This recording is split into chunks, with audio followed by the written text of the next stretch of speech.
예, 오늘 본문에 가장 많이 등장하는 단어는 언약 아니겠습니까? 언약, 옛 언약, 새 언약 이렇게 계속 언약에 대한 이야기가 반복이 되고 있는데요. 히브리서 전체 구조 속에 지금 오늘 본문이 어떻게 우리에게 주어졌는지 잠깐만 살펴보면 2주 전에 제가 히브리서의 이제 서론적인 말씀을 드리지 않았습니까? 히브리서의 가장 중심적인 주제는 믿음이다. 믿음. 그 믿음에 대한 근거를 1장에서 10장까지 펼쳐내 주셨고 11장에서 13장까지 믿음의 삶이 어떤 것인지 선조의 본까지 보여주면서 우리에게 알려주셨습니다. 믿음이라는 것은 대상이 중요하죠. 그래서 믿음의 근거, 믿음은 도대체 뭐에 대한 것인가라고 했을 때 거기에 중심은 그리스도 예수 그리스도 바로 거기에 있다라고 그게 답이다라고 말씀을 드렸죠. 예수 그리스도가 믿음의 근거가 된다는 것은 그리스도가 어떤 일들을 행하셨는가, 그리스도가 무엇을 하셨길래 믿음의 주요 온전케 하시는 이가 되셨는가, 우리가 어떻게 우리의 삶 속에 그리스도를 믿음으로 붙들게 되었는가, 이제 이런 이야기를 펼쳐주지 않겠습니까?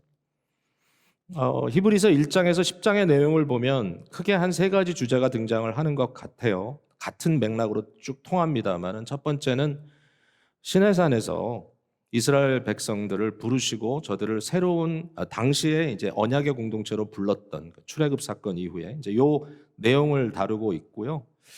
거기에 중요한 주제가 있었다면 하나님의 안식이라는 주제입니다. 저들은 광야에서 훈련받고 가나안 땅에 들어가 안식을 누렸어야 됐는데 1세대가 40년 동안 광야에서 다 실패하죠. 다 죽었습니다. 그리고 오직 여호수아 갈렙만 가나안에 들어가잖아요. 그러면서 오늘날 우리에게 주신 안식, 하나님의 안식은 영원한데 우리도 그 안식에 들어가기를 힘써야 된다. 언제? today, 오늘. 이런 얘기를 하고 있고요.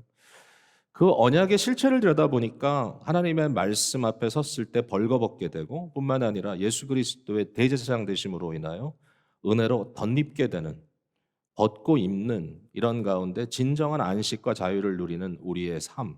오직 우리는 그런 대제사장이 계시기 때문에 은혜의 보좌 앞에 담대히 나아가자. 이렇게 이제 얘기할 수 있는 건데 예수 그리스도가 어떻게 그런 제사장이 되셨는가? 이제 여기에 대해서 두 번째 나오는 중요한 주제는 멜기세덱 반차의 제사장 되신 영원하신 제사장 예수 그리스도. 이 주제가 이제 등장을 하게 되죠. 예수 그리스도의 이 제사장 되심, 이 제사의 의미를 밝혀 보여주시기 위해서 그 다음에 등장하는 중요한 주제는 바로 새 언약입니다. 새 언약. 오늘 본문이 이제 여기에서 나오게 됩니다. 저와 여러분이 나누는 내용들은 아마 많은 분들에게는 복습일 텐데요. 복습이라는 것이 중요하죠. 똑같은 걸 반복해서 배우는데 왜냐하면 잊어먹기 때문이고 또 많은 경우에 좀 다시 명확하게 하기 위함이죠. 복습은 중요합니다. 여러분 한 번 들었는데 뭘 또 들어야 돼? 그렇게 생각하시는 분들은 공부하는 방법을 조금 망각하신 거라고 생각하는데 공부는 반복입니다. 사실 어린 초등학생부터 대학생, 대학원생까지 이르기까지 항상 새로운 정보를 더한다고 생각하는데 많은 부분이 복습이에요. 복습되고 또 새로워지고. 제가 신학 공부를 처음 했을 때 다 새로웠습니다. 근데 매년마다 복습하더군요. 박사과정 들어간다고 저는 새로운 거 할 줄 알았는데 3년 동안 앞에 MD 목회학 석사과정에 했던 신학적인 내용을 다 다시 18과목이나 하면서 복습시키더군요. 그리고 나서 저의 독특한 분야의 논문 쓰게 하더라고요. 그것도 복습이었습니다. 사실 그래서 복습을 통하여 우리 속에 세워지는 것은 말씀의 질서정연한 구조입니다. 그리고 그 무엇이든지 찾아낼 수도 있고 또 집어넣을 수도 있는 그러한 견고함이 생기죠. 히브리서를 쓰는 기자가 좀 답답했던 게 뭐냐면은 이 초보의 기초를 다시 세워야 되는 그런 상태. 너희가 단단한 음식을 먹을 수 없구나 이렇게 얘기하죠. 오직 다시 그냥 젖을 먹는 자들이 되었구나. 그 말은 젖 먹는 게 뭐가 나빠요? 우리가 신앙적으로 어린아이처럼 순수한 마음 품는 거 얼마나 좋습니까? 근데 끊임없는 이 반복, 그 반복이 결국은 아름답게 기초를 세움으로써 거기에 중요한 내용들이 딱딱딱딱 제자리에 들어가서 말씀이 들어오면 이게 이거구나 저거구나 그리고 이렇게 연결되는구나 성경의 앞뒤가 어떻게 돼 있구나 이렇게 좀 이해되고 그것이 나의 삶 속에 끊임없이 적용되어야 성인이 될 텐데 영적으로. 이제 그게 안 되는 부분에 대해서 굉장히 답답하게 생각하지 않았습니까? 초보. 그러니까 이 자리에 계신 아마 저와 여러분은 말씀에 대한 어떤 그런 그 기대감, 이 기대감이 뭐 뭔가 새롭게 내 길을 좀 긁어줄, 뭔가 좀 기발한 이야기를 좀 해줬으면 좋겠다라는 생각을 좀 포기하시고요. 말씀에 내가 좀 견고하게 서야 되겠다. 이제 이런 생각을 하시면 잘 정리가 됩니다. 그래서 오늘도 사실은 그런 의미에서의 견고하게 세우기 위한 복습이죠. 언약이 뭔가 뭐 너무나 잘 아시잖아요. 언약이라는 것은 관계 맺음이고 그냥 관계가 아니라 단단한 생명을 보증으로 하는 관계 맺음인데 성경은 구언약, 구약, 신언약, 신약, 언약으로 구조되어 있습니다. 하나님께서 어떻게 사람을 구원하시는가? 하나님의 구원의 방법은 멀리 계신 하나님이 알아서 해봐 이러질 않고 인간의 낮아진 자리까지 직접 내려오시더라. 어떻게 내려오시느냐? 언약이라는 관계 맺음을 통해 내려오시더라 이겁니다.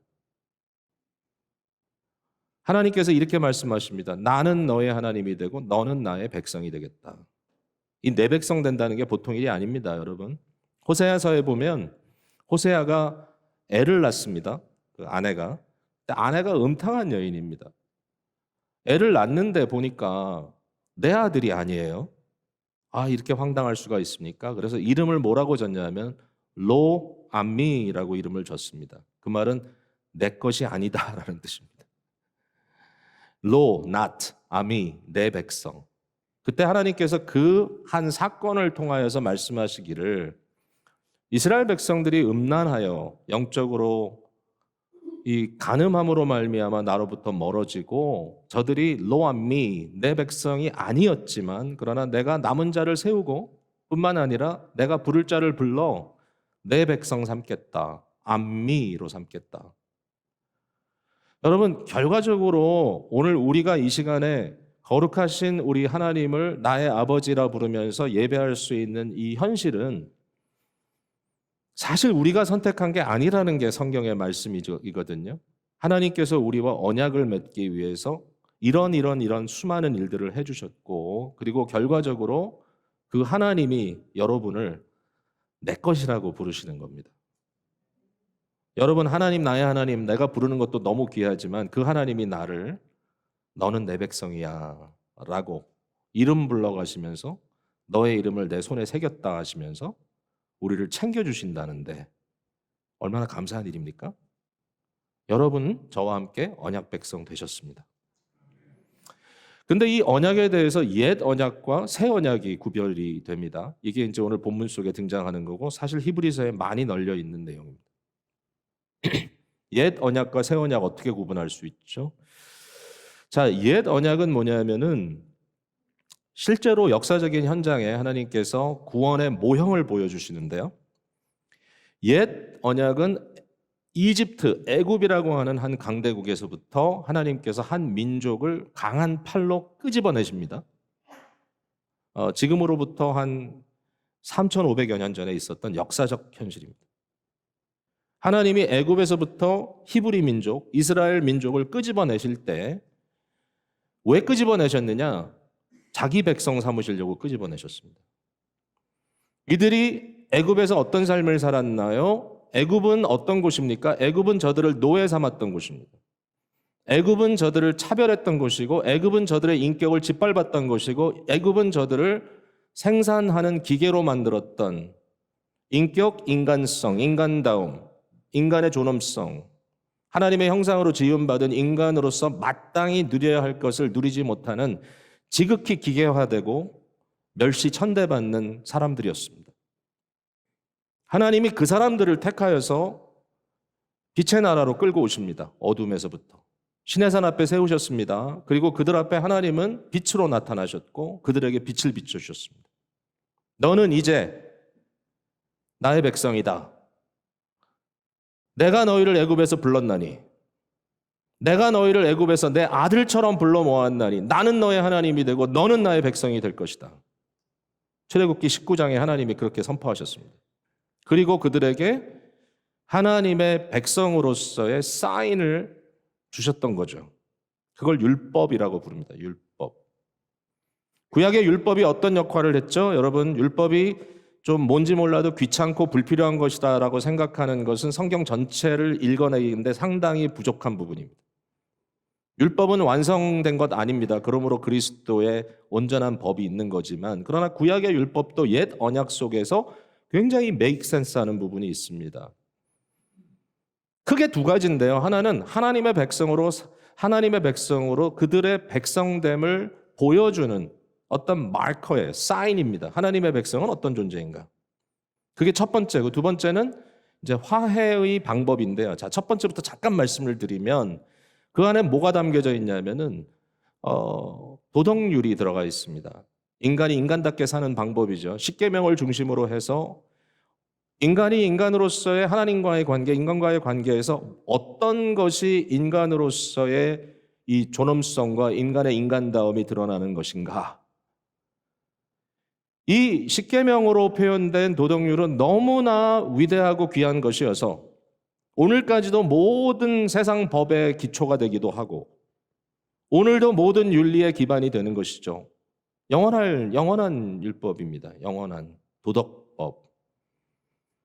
그 당시 시대 또 그 이후 시대에도요. 모세가 유일신 하나님을 믿는 신앙으로 인하여 이런 절대적인 도덕가치, 윤리의 가치를 설파했다라고 하는 그것을 굉장히 매력적으로 생각한 수많은 이방인들이 유일신 하나님을 경외하는 자들로 그 말씀을 마음에 품었던 역사의 기록들이 많이 나옵니다.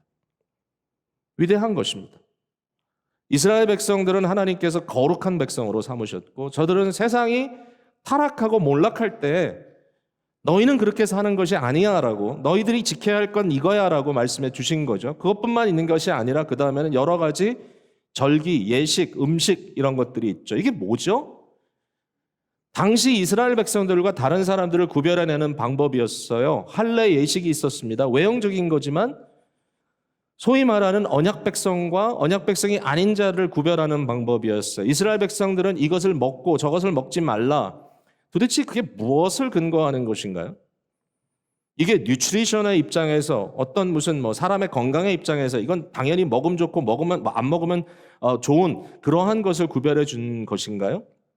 안식교에서는 굉장히 중요하게 생각하죠. 뉴 스타트 프로그램이나 이런 데서는 성경의 구약에 나오는 음식법들을 굉장히 문자적으로 받아들입니다. 근데 사실 그 모든 것의 핵심은 뭐냐면은 이방인들과 옳지 않은 종교 속에 하나님을 알지도 못하고 잘못 섬기는 것과 구별하는 것입니다. 예를 들면 여러분이 좀 이해하기 힘든 구절들이 나오죠. 저도 마찬가지로. 어린 염소를 어미의 젖에 삶지 말라. 어린 염소를 그 어미의 젖, 어미의 밀크에다가 그걸 삶아내지 말라. 아니 도대체 그게 어떤 윤리며 어떤 도덕입니까? 그 관점에서 하면 답이 나오지 않죠. 그걸 잔인하다 어쩌다 이렇게 답을 내려고 하는데 그거는 좀 그게 쉽게 답이 나오지 않습니다. 제가 한 가지 힌트를 드리자면 율법의 내용을 읽다가 이거 좀 나는 이해 도저히 못하겠는데 그러면 그거에 대한 답은 이제 어떤 건가 하면 이방신들을 섬기는 방법 중에 그런 게 있었나 보다 하시면 됩니다. 어린 염소를 어미 젖에 삶아 드리는 것이 이방인들이 예배하는 방법이었다면 너희는 그들처럼 하지 마라. 가증하니까. 절기를 지켜야 했습니다. 그 절기를 통하여 그들이 어떤 민족인 것을 하나님께 속한 자들인 것을 드러냈던 것이죠. 이제 이러한 내용들이 쭉 나와요. 자, 이게 첫 번째 언약 그 율법의 의미고요. 두 번째는 또 뭐냐면 그것만 있는 게 아니야. 제사법이 있어요. 제사법. 짐승을 제물로 드리는 거죠. 아니, 도대체 이게 뭔가 여러분 너무 당연한 건 이거예요. 도덕률을 어기고 이스라엘 백성으로서 마땅히 살아야 될 자기들의 삶의 방식을 이루지 못했을 때 어떻게 하느냐는 거죠. 자, 이걸 죄를 범했다 그러죠. 언약의 요구를 저들이 지키지 못했다. 그럼 어떻게 합니까, 여러분? 다 죽여야 합니까? 죄를 범하는 자마다 다 사형에 처합니까? 이스라엘 공동체에 있지 못하도록? 안 되잖아요. 어떻게 하죠? 저들을 다시 언약 공동체에 화목시키는 방법이 필요한 거죠. 어떻게 죄인들이 회개하고 돌이키느냐? 거기에 주신 방법이 짐승을 제물로 드려 저들의 죄를 대신하는 방법이었던 것이죠. 그게 제사법입니다. 이게 구약의 방법이에요. 자, 히브리서 10장 1절에 보니까 이렇게 써 있어요. 율법은, 제가 지금 설명한 이 구약의 율법은 장차 올 좋은 일의 그림자일 뿐이요 참 형상이 아니므로 그랬습니다. 장차 올 좋은 일은 물론 예수 그리스도를 언약의 중보자로 세우고 우리에게 새로운 언약을 베풀어 주시는 그 일인데요. 구약은 뭐냐면은 그 실체죠, 실체. 실체에서부터 들어지는 그림자다. 보통 그림자는 나로부터 저기 물체가 있으면 그림자는 저쪽으로 지잖아요. 그러니까 내 중심으로 본다 그러면. 근데 구약 성경은 어디서부터 그림자가 지냐 하면은 거꾸로 지죠. 예수 그리스도 사건이 구약의 그림자로 지어지는 것. 이 반복되는 겁니다. 제가 계속 얘기하는 거니까. 그래서 이것을 foreshadow, 앞서 지어지는 그림자. 종말의 관점에서 보면 됩니다. 저 뒤에서부터 빛이 비치면 그리스도라는 실체를 통해서 그 그림자가 구약 성경에 들여져 있다. 이게 구약의 율법이다. 그림자야, 그림자. 그림자는 실체와 다르죠. 히브리서 기자가 너무 멋지게 표현합니다. 자, 모세와 예수는 다르다. 모세와 예수는 어떻게 다르냐? 어떻게 보면 구언약, 옛 언약의 중보자로서 모세가 있었고 새 언약의 중보자로서 그리스도 예수가 있는데 비슷한 것 같잖아요? 근데 다르다. 어떻게? 차원이 다르다. 모세를 그가 있는 집의 종이라면, 서벤트라면 예수는 그 집의 아들이다. 이해되죠? 무슨 얘기를 하려는지. 아들과 종은 차이가 있잖아요. 한 단계 더 나갑니다. 만약에 모세가 그 집이라면 예수는 그 집을 설계하고 지은 건축가다. 무슨 얘기예요? 차원이 다르다. 네.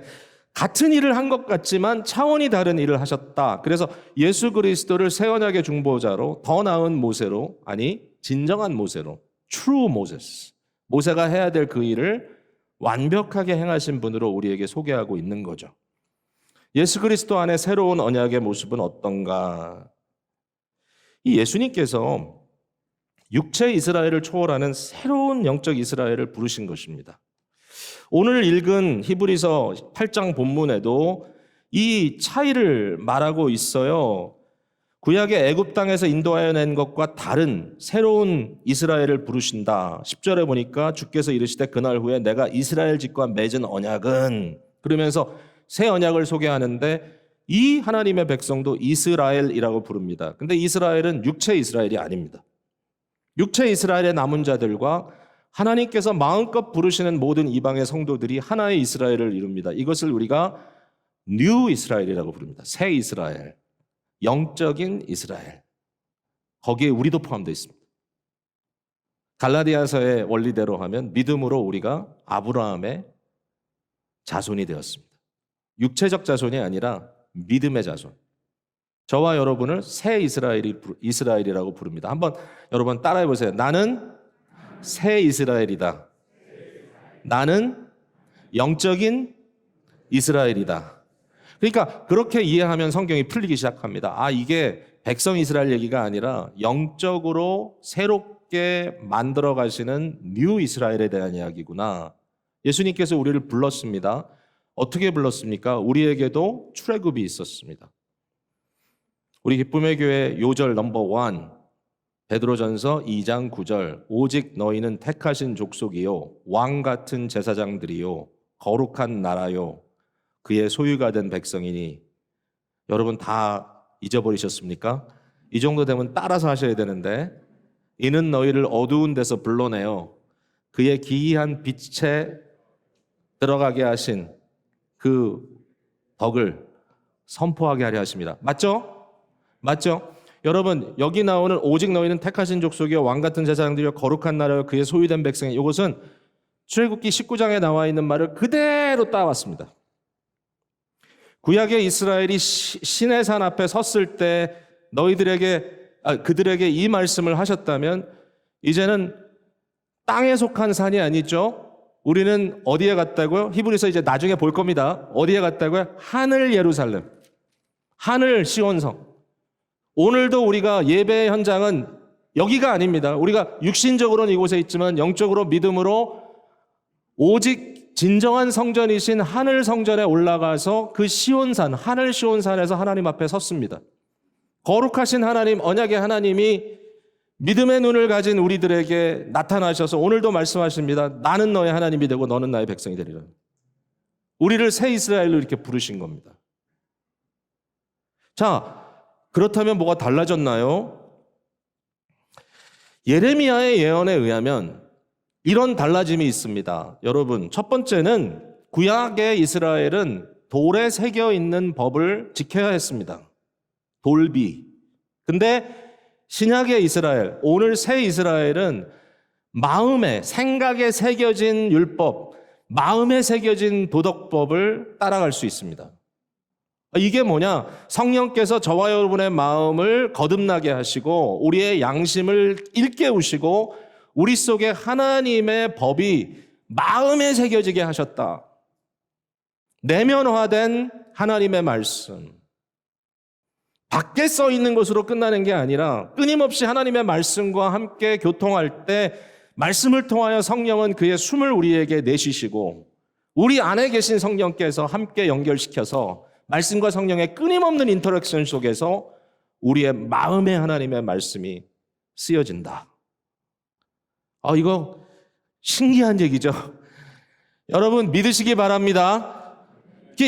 성경 말씀은 진리로 받아들이지 않으면 이거 맞아? 아니야? 그래? 여러분 아직도 우리의 경험상 부족한 것이 많지만 이런 일이 벌어지고 있다는 사실 앞에 우리는 탐복해야 합니다. 또 하나, 우리는 어떤 모습으로 새 이스라엘 백성됨을 드러냈죠? 구약 성경에서는 구약 시대에는 이게 초기 기독교에도 많이 이제 일종의 문제가 됐지만 할례의 문제가 있습니다. 육체의 할례 필요하냐? 아니다. 너희는 육체의 할례가 아니라 너희 마음의 할례를 받아야 된다. 마음의 할례, 너희의 심령의 변화, 오직 너희는 마음의 변화를 받음으로 새롭게 되어 이 시대를 분별하고 하나님의 뜻 선하시고 하나님이 목적하시는 그것이 무엇인지를 분별하여 살아라. 로마서 1장 1절, 12장 1절, 또 2절의 말씀. 믿음으로 생각하라. 마음의 할례, 믿음의 역사. 어떨 때는 외형적인 것도 있죠. 주일도 지킵니다. 우리가 성도의 공동체가 있습니다. 또 성례라고 하는 예식이 있습니다. 그러나 이런 것들이 아주 조잡한 초등 학문이 되지 않기 위해서 꼭 필요한 건 뭐냐? 갈라디아서에 말씀하신 대로 우리 안에 아들의 영을 부어주시사 이 모든 것들이 그냥 행동으로 끝나는 것이 아니라 우리가 하나님을 향하여 아빠 아버지라고 부르게 하신다. 너희는 종이 아니요 아들이 되었다. 이제는 노예처럼 끌려다니는 자들이 아니라 우리의 마음에서부터 새겨진 하나님의 말씀과 성령의 할례받음과 주님께서 우리를 이끌어 가심에 따라서 아바 아버지께 기쁨으로 나오는 자들이 되었다. 여러분 경험하십니까? 한 가지만 더 같은 맥락이지만 말씀을 하자면 여기 예레미야의 말씀이 그거예요. 그때는 내가 어떤 사람이 딴 사람을 가르치는 게 아니다. 너희가 다 알겠다. 즉 성령의 내적인 가르치심, 성령의 내적인 가르치심으로 우리가 움직이는 거지 어떤 외적 압박을 통해서 움직이지 않는다. 잘 들어보세요. 우리 마음속에 이끌어주는 성령의 은혜로 우리가 움직이고 순종하는 거지 외적인 압박 때문에 되는 것이 아니다. 여러분 이거 기가 막힌 얘기입니다. 기쁨의 교회를 설립하는 첫 순간부터 제 마음속에 이런 생각이 있었습니다. 권위주의적인 교회의 모습. 권위는 좋은 거지만 권위주의는 특별히 어떤 중심된 인물이 어떤 절대적인 힘을 가지고 교인들을 끌고 가고 교인들은 거기에 끌려가고 그러므로 헌금도 강요당하고 봉사도 강요당하고 출석도 강요당하고 여러분의 삶이 제재당하면서 그것이 종교라고 생각합니다. 저는 그게 아니라고 생각합니다. 그래서 강요하지 않습니다. 강요하지 않았습니다. 외적인 강요가 여러분을 끌고 가는 게 옛 종교라면 새 언약은 성령께서 여러분의 마음을 말씀으로 주도해 가셔야 합니다. 그것이 사인으로 보여줘야 새로운 공동체인 거죠. 여러분 초등학문에 머물러 있습니까? 그거 바라십니까? 누군가 나를 좀 끌고 가줬으면 좋겠다. 성령님께 기도하십시오. 주여 내 마음을 이끌어가 주십시오. 우리 아이들이요 어렸을 때 공부를 참 안 하더라고요. 어릴 때 공부하는 애들은 이상한 애들이죠. 하루는 어린아이, 어릴 때죠. 청소년기에 뭐 아주 중학생 정도였던 것 같아요. 저는 이제 자다가 일어나서 밤에 이렇게 보니까 아이 방에 불이 켜 있어요. 그래가지고 들어가 봤더니 그때 뭐 한 1시, 2시 됐는데 뭐 컴퓨터 게임 열심히 하고 있더라고요. 제가 그때 너무 순간적으로 열이 받쳐가지고 말도 안 하고 그냥 컴퓨터 그 모니터 옛날엔 이만했잖아요. 막 뒤에까지 있는 거. 그거를 그냥 줄을 탁 당겨가지고 끌고 가서 밖에다가 집어 던졌습니다. 아이들의 입장에서 봤을 때는 참 우리 아버지는 과격하다.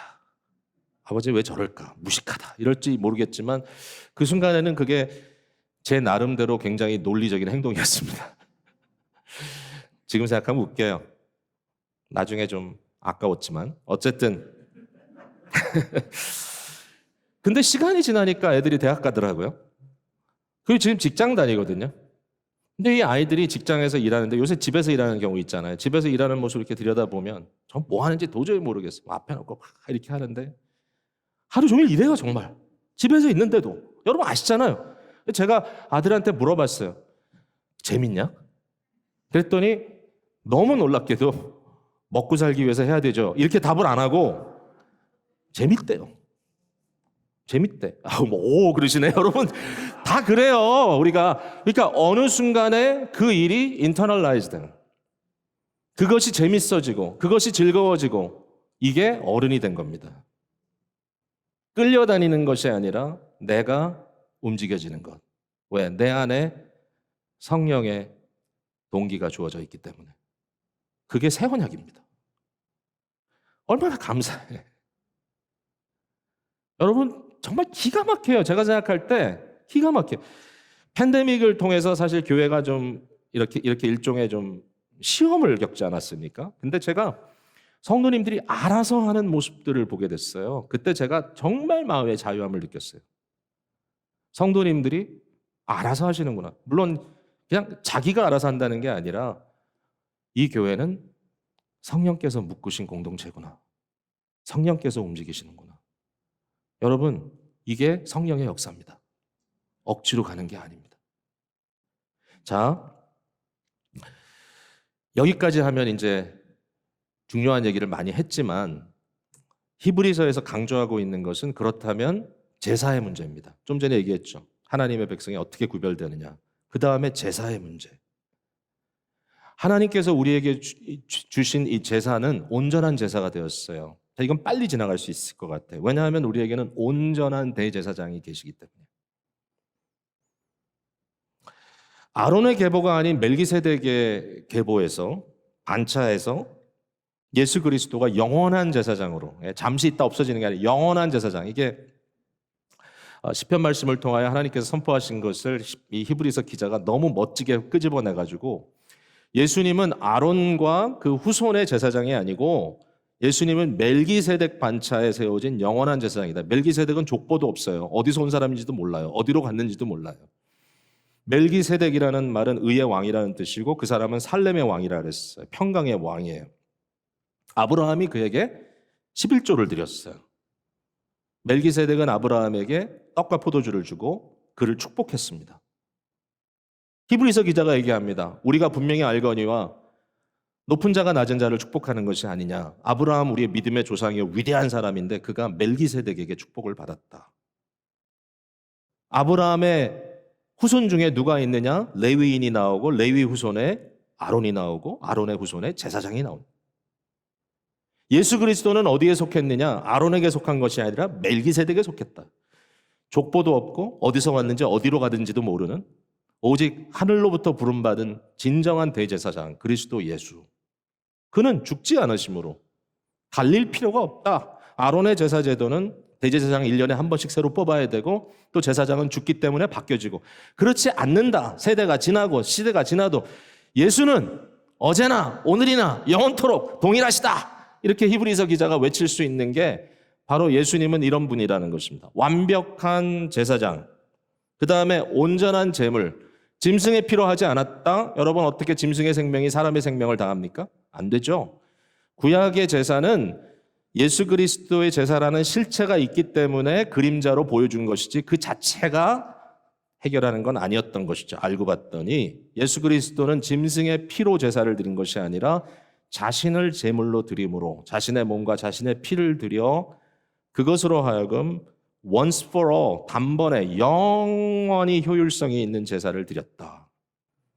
예수 그리스도의 골고다 십자가 사건은 역사 속의 한 사건이지만 그러나 하나님의 이것을 영원이라고 하는 시간과 공간을 초월하는 역사로 끄집어 올리셨고 이 단번에 드려진 예수 그리스도의 이 희생, 반복될 필요가 없습니다. 영원하기 때문에 오늘도 영원의 영역 속에 그 피를 가지고 우리를 위하여 중보하시는 그리스도 예수.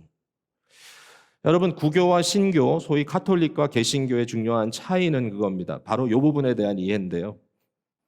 구교에서는 예배라고 하지 않고 미사라고 하죠. 미사는 뭐냐면 바로 오늘날 우리로 얘기하면 성찬입니다. 예수 그리스도의 살과 피를 나누는 시간인데요. 그들은 소위 말하는 예배당, 이 성당의 중심에는 강단이 있는 것이 아니라 제단이 있죠, 제단. 그걸 제단이라고 부르는 이유는 매번 미사를 드릴 때마다 예수 그리스도를 다시 희생제물로 드리는 예식을 하기 때문입니다. 물론 그 모든 과정이 상징적인 부분이 농후하다 하지만 그러나 카톨릭의 교리는 실제로 떡은 예수님의 몸으로 바뀌고 포도즙은 예수님의 피로 실제로 바뀐다고 믿는 겁니다. 굉장히 중요한 그들의 믿음의 중심이죠. 뭐가 다르냐? 우리는 예수 그리스도를 매번 다시 제사드리지 않습니다.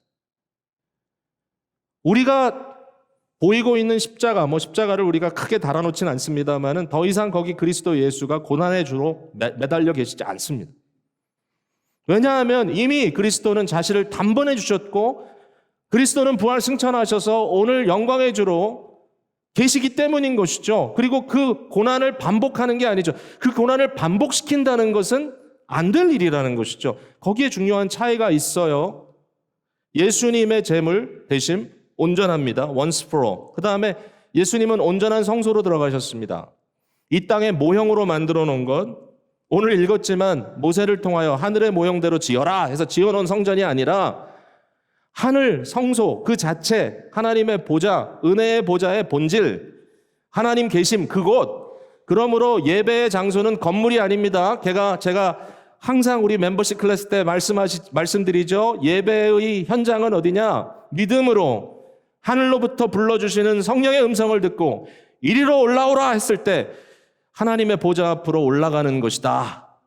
종말의 현장에 올라가 영광스러운 하나님을 배움는 믿음의 역사. 여러분, 이게 믿음입니다.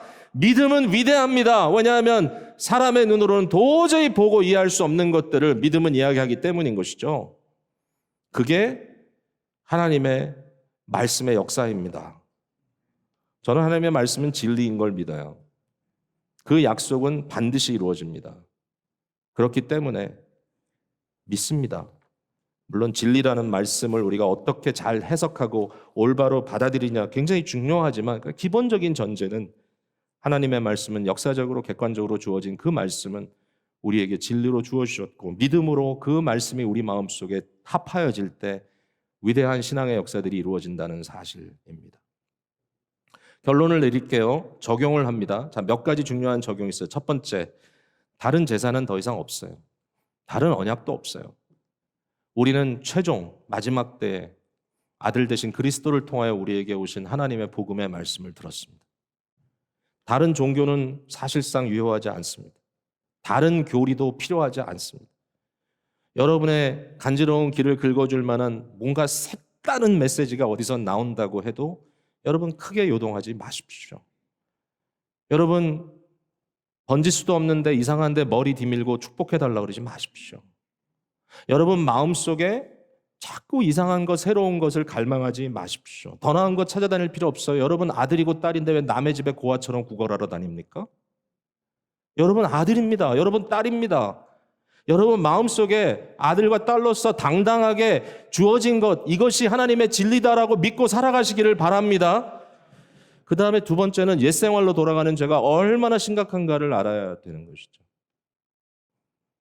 이미 완성된 복음을 주셨다면 우리는 철저하게 하나님 앞에 회개하고 날마다 주님 앞에 올바로 서기를 힘써야 합니다. 그렇지 않는다면 본문 하나 읽겠습니다. 10장 29절. 하물며 하나님의 아들을 짓밟고 자기를 거룩하게 한 언약의 피를 부정한 것으로 여기며 은혜의 성령을 욕되게 하는 자가 당연히 받을 형벌이 얼마나 더 무겁겠느냐 너희는 생각하라. 물론 우리에게는 더 나은 것이 있겠지만 어떤 분들은 그래요. 야, 이렇게 편한 제사 이제는 내가 드리지도 않고 이미 다 돼 있는 것 예수님께서 그냥 날 위해서 중보하시니까 나는 아무 걱정 없이 죄 지어도 되겠네? 구원파가 나쁜 이유는 바로 그겁니다. 구원에 대한 값어치를 땅바닥에 떨어뜨립니다. 어떻게 하죠? 구원받았으니까 뭐 아무렇게나 살아도 되지. 회개도 할 거 없어. 최악입니다. 왜? 예수 그리스도의 십자가를 현저하게 욕보이는 일입니다. 주께서 이와 같은 것들로 인하여 우리를 구원하셨다면 이 놀라운 구원을 어찌 우리가 경히 여기리요? 어찌 우리가 그것을 짓밟겠는가? 어찌 그리스도의 거룩하신 피를 부정한 것으로 여기겠는가? 여러분, 성도로서 죄를 다시 범할 때마다 머릿속에 들어오는 중요한 이미지가 있어야 됩니다. 개가 토한 것을 다시 먹는 이미지. 한번 씻은 돼지가 다시 시궁창에 굴르는 이미지. 그 다음에 예수 그리스도의 거룩한 보혈, 그의 십자가를 여러분이 다시 짓밟고 있는 이미지. 우리가 완벽하게 죄를 안 짓는다는 거 아닙니다. 그러나 깨달아지는 순간 예배 현장에서 하나님께서 성령으로 우리의 마음에 지적하실 때 교만하지 맙시다. 마음 단단하게 굳게 하여서 하나님의 안식에 들어가지 못하는 자가 아무도 없었으면 좋겠습니다. 오늘이라고 부르는 이때에 하나님의 말씀에 온전하신 그 역사 속에 우리가 벗은 자처럼 드러나고 벗은 것으로 끝나는 게 아니라 은혜의 옷으로 우리를 덧입혀 주시는 예수 그리스도의 은총에 의지하여 회개와 믿음으로 은혜의 보좌 앞으로 담대히 나아가는 여러분들 되시기를 간절히 바랍니다. 하고 싶은 얘기는 많지만 또 하나 마지막으로 한마디만 던지고 끝난다면 여러분 이미 성취하신 하나님의 은혜 속에 행복하세요. 기뻐하세요. 그냥 좋아하세요. 하나님의 나라는 먹는 것, 마시는 것 갖고 싸우는 일이 아니다. 로마서 14장 17절에 나오는 말씀. 오직 하나님의 나라는 성령 안에 있는 의와 평강과 희락이니라. 여러분의 삶 속에 기쁨이 쌓아지는 아름다운 인생이 되시기를 주님의 이름으로 축복하고 심지어는 주께서 우리를 부르시는 그 순간에도 기쁨으로 주님 앞에 나아갈 수 있는 믿음의 성숙한 자들이 되시기를 주님께 간구합니다.